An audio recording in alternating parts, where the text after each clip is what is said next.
Hello and welcome to my channel. Vice Rhino here, and it's way too hot today, so you don't get suited Rhino, you get floral Rhino. Today, we're looking at a conversation between J. Warner Wallace and some guy that I don't think ever gets introduced in this video, and whose name wasn't in the description when I checked. The guy Wallace is talking to is role-playing as a skeptic, asking the tough questions that we skeptics like to ask of apologists, so that Wallace can answer him. This is amusing to me, given that I once saw Wallace back out of a live stream at the last minute because a bunch of skeptics showed up in the pre-show chat and made it clear that they'd be asking a bunch of tough questions. So it looks like Wallace is perfectly happy to answer a pretend skeptic's questions, but is scared of actual skeptics. So let's take a look.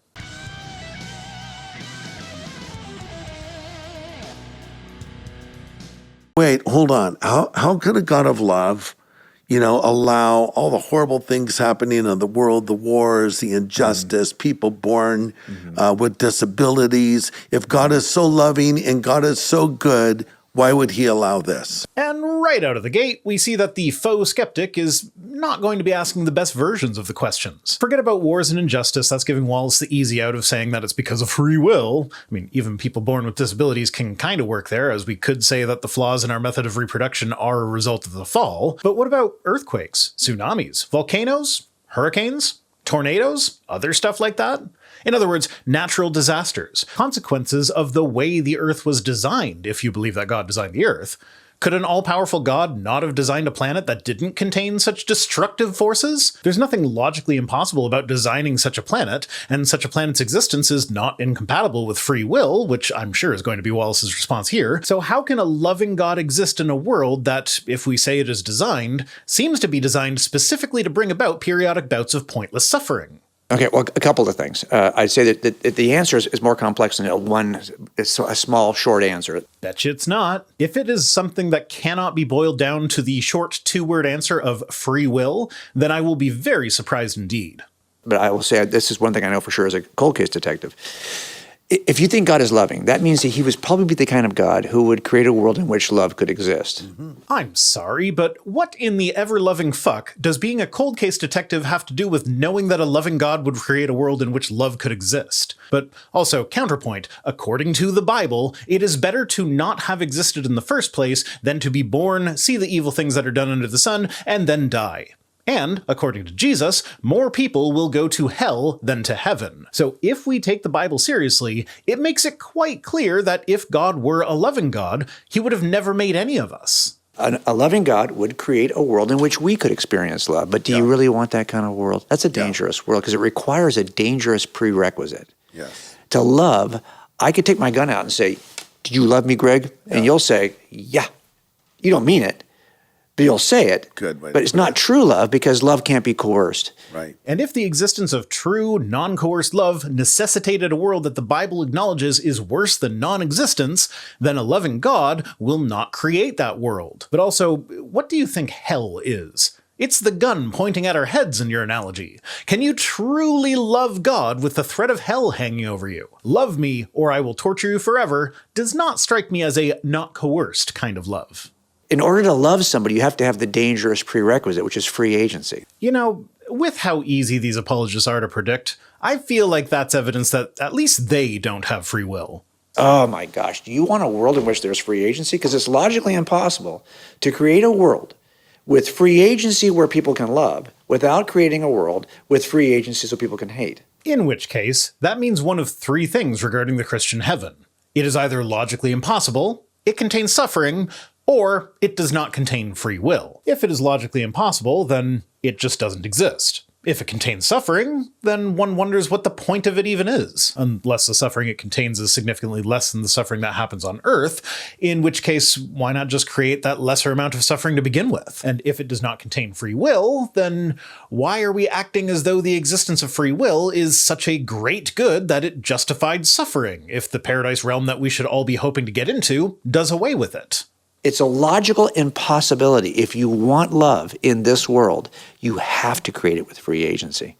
I can't just program you so you'd never do wrong. But here's the issue with that. God is supposed to be all-powerful, all-knowing, and the creator of everything. Anti-abortion Christians like to quote that verse about being knitted together in your mother's womb to imply that God himself has a direct role in creating every single person. If that is the case, then that means that God knows everything that the person he is creating will do in their life, and how their decisions will interact with everyone else's decisions throughout their life. The end result here is that God, by virtue of creating every single person and having complete foreknowledge of their lives, effectively does program them by deciding which of the infinite selection of potential people he could create, he actually does create. If he had tweaked a gene here, they might have a different emotional disposition and so will make different choices. So, at the end of the day, he could have chosen not to make the people that, at the very least, would turn into violent criminals and war hawks and the like. Hey, if I make this person, he'll be a rapist, so I'm just not gonna make him. If you believe that somehow free will is compatible with God having an active hand in the creation of each person individually, complete with foreknowledge of all of these people's lives, then logically, only choosing to create the people who will do good in their lives and wind up in heaven at the end is possible, and would also not violate free will. Ergo, assuming the existence of the Christian God, either free will does not exist, or he is not benevolent. Now, here's what a loving God does, is he gives you this dangerous thing called free agency, but he tells you how not to abuse it. He gives you a rule book with 10 rules, for example, about how not to abuse your free agency. The 10 rules you're referring to explicitly condone slavery, treat women as property, and do not say to not rape anyone. We're not off to a great start here. That's what that rule book is. It's a rule book about how to manage your free agency. If you choose to ignore it, that's not on God. Well, maybe God should have written a better rule book, because, as it stands, nobody in a civilized society would want to live by the rules found in the Bible, Christians included. I've given you the dangerous thing you wanted, free agency. I've given you a guideline, not to abuse it. If you won't follow the guideline, you're going to see all kinds of crazy. And now we come back to my initial question. What about suffering that is not caused by human action? The children's hospitals full of kids with terminal illnesses, the parasites that, according to Christianity, God must have created, who burrow into the human eye as a part of their life cycle, causing blindness, or the ones that cause malaria. Is free will logically impossible without the existence of parasites or childhood illness? I don't think so. So even if I grant the free will defense, which I absolutely do not, but even if I did, it is still inadequate to explain the existence of suffering and evil in the world. It's that we also neglect our environment until we have wildfires that kill half of us. Yeah. We do all kinds of things. That's called California. Yeah, it's called California. Well, I'm glad to hear that Wallace is in favor of immediate and drastic climate change mitigation measures, but are we really to believe that humans not taking care of the planet causes earthquakes? Because it seems to me that that is a result of tectonic activity. Same with volcanoes. Hell, even for wildfires and weather patterns, while climate change is exacerbating them, they have been a thing for as long as the planet has been here. So I'm not sure how you can blame us for their very existence in the first place. So, I mean, this is just the nature of the world we live in, because you want to be in a world in which you can love. And God wants you to love him genuinely. That means he has to also create people who could reject him freely also. Except, again, to remind you, he supposedly is directly responsible for creating everybody while having full knowledge of their future decisions. So he could just choose not to create those who would freely reject him, and only create those who would freely love him. I get that this is completely logically incoherent, but that's entirely a result of the claims that apologists make about God. These are the outcomes, given what you say about him. Yeah, but you mentioned the Bible, Jim, and I'm still playing the role of an unbeliever. I'm not saying this as a pastor, or it'd be very alarming. Yeah. You mentioned the Bible, Jim. For sure. But the Bible is full of contradictions. It was written by men, and it is not a book that can be trusted. Well, in a surprise to no one, the faux skeptic fails again. He is oversimplifying it. It is way more complicated than that. It is not one book. It is a collection of documents that I'm not even sure should be called books, especially given that even internally, a lot of them were amalgamations of different works that originated in different cultures and sometimes different times. The Pentateuch, for example, is a collection of similar stories from at least 4 independent sources. Isaiah, as another example, was written in 3 separate time periods. Chapters 1 through 39 were written sometime around the 8th century BCE, chapters 40 through 55 were written during the exile in the 6th century BCE, and chapters 56 through 66 were written after the return from exile. Now, Some parts of the Bible do record reasonably reliable bits of history, as well as containing information regarding the ancient Hebrew culture and how it developed through the years, as well as some hints regarding the early development of Christianity. Yes, there are contradictions. Yes, there are definitely large swaths of the Bible that are not trustworthy. Yes, it was clearly written by people and not God. When you simplify it like he did, it makes it sound like a rather petty complaint, but when you elaborate on it, it becomes way more clear what the issue is. And that issue is that the Bible, while an important collection of documents from an anthropological perspective, is very clearly an ordinary religious text with all the same types of flaws as any other religious text. There is no reason to conclude that a supreme deity had any hand in its writing. Well, okay, so you're absolutely, we've got a record of something that's happened in the past that's been recorded by men. Every apologist seems to misunderstand this. The fact that it was written by men is not the issue per se. It is the fact that it was very obviously written by normal, fallible people with no supernatural help. Meanwhile, apologists are over here saying that it's the word of a perfect and infallible God. But I know why apologists misunderstand this. They have to in order to convince the flock that the objections to the Bible are all ridiculous. After all, aren't your precious science textbooks written by men? You trust those, so why does being written by men make the Bible untrustworthy? It's an intentionally obtuse straw man of the actual argument that accomplishes nothing but keeping the flock complacent. Now, even if you rejected the idea that these were divinely inspired men, okay, fine. Let's just go forward with that idea. Let's just say it's a record of something that happened in the past that's been recorded by men. That's every case I've ever worked. Mm-hmm. Can you actually come to a conclusion, a true conclusion about what happened in the past if it was 30 years ago? If all you have are the records of men, well, yes, if you test those records. See? There you go. The objection that it was written by men is just ridiculous because men are capable of writing trustworthy things sometimes. Yeah, sure. But it was obviously written by people who had no supernatural help with it. You claim that they did, and that the resulting work is infallible. It is demonstrably not infallible. Okay, I'm not actually sure if Wallace holds to infallibility, but his belief about when the Gospels were written lines up with the conservative evangelicals that will also tell you the Bible is infallible, rather than with the actual scholarship on the matter. So I feel like it's reasonable to assume that Wallace does hold to infallibility, though he probably does the Frank Turek thing and claims that the original documents were infallible rather than the Bible that we have today. To which I would say, okay, great. So you acknowledge that the Bible we have today is, in fact, fallible. I don't believe eyewitnesses. My innate skeptical nature is to distrust every eyewitness until I test them. Oh yeah, I also forgot that he considers some of the Gospels to be eyewitness accounts of the life of Jesus. I'm not sure how he squares that with the fact that he also believes the church tradition that the Gospel of Mark was written by a guy who was recording the teachings of Peter in Rome rather than an eyewitness, and that at least one of the Gospels that he would say is an eyewitness account is a largely word-for-word copy of Mark's Gospel. If you ask me, it seems kind of weird that an eyewitness would copy their account of what happened from a non-eyewitness. Wallace holds a lot of conflicting beliefs is what I'm getting at.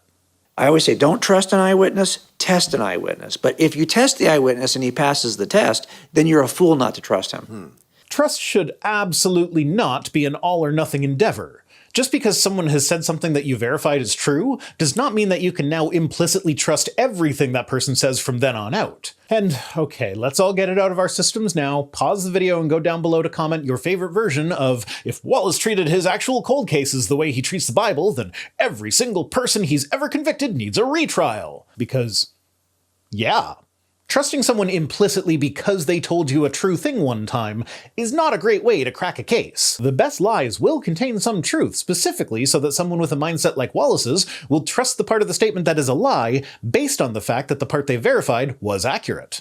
So that was me. I needed to know, are those Gospels recording something true about the past? Yeah. Well, how would you test them? Were they written early? Do they have any corroborative evidence? Have they changed over time? And were they written by people who were trying to lie to me for some biased purpose? Yeah. Were they written early?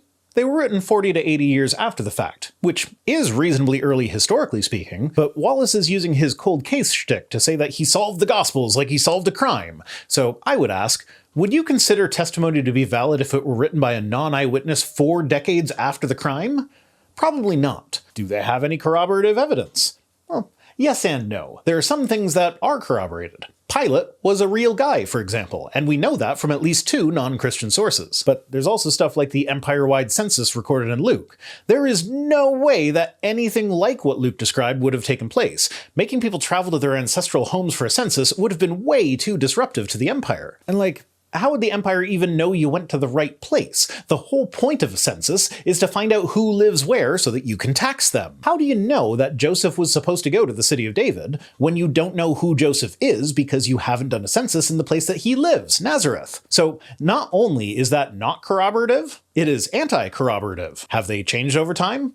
Absolutely, yes. And your Bible will even tell you a number of places that they were changed, like the ending of Mark, which in the oldest and most reliable manuscripts ended at chapter 16, verse 8. The women who discovered the empty tomb ran away and said nothing to anyone. But in later manuscripts, different endings began appearing. Eventually, the manuscript tradition settled on the one that we have now as being the most popular, and it is now included in your modern Bible, likely with a note explaining that it is absent from the oldest manuscripts. There's also the pericope... Pericope. Pericope Adulterae, the story of the woman caught in adultery, which is agreed by scholars to be a later addition to the Gospel of John. These are not the only examples, but they are some of the most striking examples. As to lying for a biased purpose, I'm not sure why that's even relevant. They could have all truly believed every word of what they were writing, but just have been wrong about it. It's not like the only possible way for an untrue statement to be written down is for the author to know the truth and be lying about it. Just being wrong is an incredibly common occurrence after all. If they pass the test in those 4 categories, then you're a fool not to trust them. Mm-hmm. Not true, but since the Gospels don't pass your little test anyway, it's rather irrelevant at this point. And that's the same thing. And most people that would say the Bible's full of contradictions probably have never read the Bible. Right. Well, I've read more of it than most Christians I know. And yeah, there be contradictions in them thar pages. Yarr. Why would I do that? Well, listen, you know that your kids can watch the same party and come home and tell you 4 different stories. You wouldn't say, you're full of contradictions. There was no party. No, you just say, what's going on here? Like, what were you looking at, Jim? What were you looking at, Greg? 2 different things. Okay, I get it now. Okay, but that's not the nature of a lot of these contradictions. Specific to the Gospels, my go-to is Peter's denial of Jesus. I'm not going to go through the whole thing in detail today, as I just did that not too long ago. You can go watch that video if you like. I'll leave a link to it. But the abridged version is that each Gospel lists who Peter is talking to when he denies Jesus, and they do so with enough specificity that we can know for a fact that these cannot just be different perspectives on the same event. At least 3 of them have to be wrong. And what we see in Scripture are constantly descriptions that, well, okay, if there are 2 angels, well, there is also 1 angel. Mm-hmm. So if I only describe one of them because he's the one who's answering my question or addressing me, they'll be surprised I didn't mention the other one. It doesn't mean I'm contradicting. Right. It just means that I'm focused on this one, only one, because he was speaking. So that's the one I record. Okay, but if I ignore the different numbers of angels and women at the tomb, we still have the problem of the stone already being rolled away when the women arrive in Mark, Luke, and John, but in Matthew, they are there to see an angel roll the stone away. Also, you're claiming that these are eyewitness accounts, but nobody who would have been present at the empty tomb is thought to have written any of the books by anyone, except maybe for John, if we credulously accept that the disciple referenced only as the disciple whom Jesus loved actually was John. And that is far from the only issue in the story. Now, here's the beauty of criminal cases. I get this report from detectives from 30 years ago. The witnesses, if I'm lucky, are still alive, but not always. Sometimes I get the report, witnesses are dead now. Yeah. The guy who recorded it, he's also dead. Yeah. This is from 50 years ago. Yes. Well, now I have a report about a claim made by an eyewitness. The eyewitness is gone, and so is the report writer. That's the Gospels. And you see this as a good thing? Not sure how that works for you, but okay, you do you, I guess. Yes. If you can solve that case, you can solve the Gospels. Wow. You just simply have to apply the same approach. Yeah.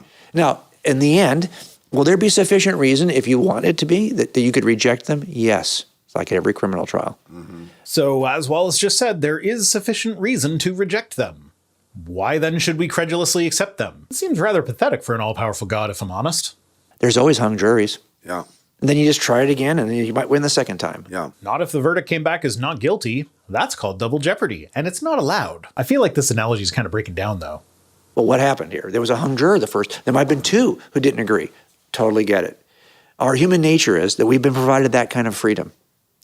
Yeah. Now, God's given us more than enough evidence, but he's not going to overwhelm you. God's a gentleman. He's going to respect your free agency. Yeah, that's right. Because then you're going to love him genuinely when you decide to love him. I don't really see how providing incontrovertible evidence for his existence negates free agency. We're not talking about the suffering in the world at the moment. We're talking about the reliability of the Gospels. Why would such a pathetic amount of evidence be the expectation if God actually wants people to love him? I can't love that which by all appearances does not exist. So if anything, not providing adequate evidence for his existence is way closer to violating free will than actually showing himself. And wow, this was accidentally a short one today. We're only halfway into the video, but they spend the rest of it talking about how important it is to preach about blood. The sacrificial system from Genesis all the way to the cross. Wow. It was blood, blood, blood, blood, blood, yes. blood, blood. Though I do think I found another segment to add to my montage of apologists acknowledging that belief in Christianity doesn't really come about through arguments and evidence, but is instead an emotionally charged decision. They've been coming with their spouse, and it's always been want for them because they just are not interested. And they've had these intellectual barriers. Fine. If we don't preach the gospel at the end of that case, we have missed the opportunity because there's no power in the case. The power is in the gospel. The case just made the gospel available for people who have pridefully built these walls. That was me. There's no power in the case because the case is weak. The strength comes from the emotional manipulation that can be found in the gospel message. Today's comment of the day comes to us from Neclark08, who says, any ideas on why Turek would come across as so anxious/agitated/angry in his podcast? Well, if I had to guess, it's an intentional speech pattern meant to make what he's saying sound more compelling. He actually sounds spookily similar to Orrin Woodward, the guy at the top of the multi-level marketing thing that I was in years ago. I think we could give every single person here a tomato and still have leftover tomatoes. I only planted 6 things. I'm just planting 6. I've got tomatoes this big. I've never seen, I just want to take people to the garden and show them. So, yeah, it's the motivational speaker/guru cadence that is used by many a grifter. Thanks for watching. I'll be back next Friday with more, but if you need to get your Rhino fix in before then, I live stream with Cirrus every Wednesday at 8:30 Eastern on my other channel, The Watering Hole. Thanks to Piper for being my editor, and special thanks as always to my patrons, who are the men who wrote the holy book that is my channel. If you'd like apologists to pretend not to understand the problem with that, you can join us on Patreon for as little as $1 per week over at patreon.com/ViceRhino, or by supporting the channel in one of the other methods that can be found at links.vicerhino.com, which is also where you'll find links to my other projects. If for whatever reason you want to send me stuff, my P.O. Box address is in the description. See you next time!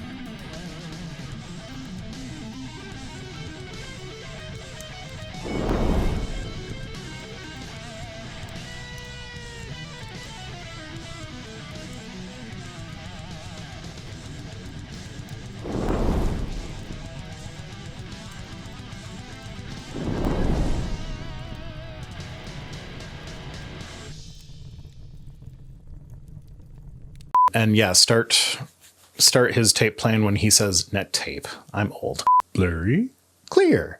Blurry, clear. If you watch my videos, I often slur over the word tradition. Eventually, the manuscript tradition